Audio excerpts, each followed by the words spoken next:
Pasangan Bupati dan Wakil Bupati terpilih Kabupaten Tanah Laut Sukamta Abdi Rahman gagal naik mobil bak terbuka untuk konvoi menuju Kota Pleighari usai dilantik Gubernur Kalsel Sabirinur di Banjarmasin. Namun demikian, keduanya berjanji kepada masyarakat untuk segera bekerja. Rencana Bupati Tanah Laut Sukamta dan Abdi Rahman berdiri di mobil bak terbuka dari Gunung Kayangan menuju Kota Pleighari gagal akibat hujan deras. Rencana awal usai dilantik Gubernur Sabirinur di Banjarmasin, keduanya bakal diarak iring-iringan kendaraan bermotor dari berbagai komunitas. Namun perjalanan menuju Pleighari tetap dilanjutkan. Setibanya di Pleighari, kepada awak media Sukamta mengatakan segera mengerjakan misi dan visi pasangannya. Salah satu yang menjadi prioritasnya, percepatan pembangunan kawasan industri Jorong dengan pelabuhan Suarangan.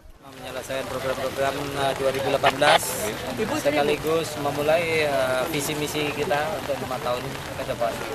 Terutama kita harus menyelesaikan 7 program unggulan dan juga percepatan kawasan industri Jorong.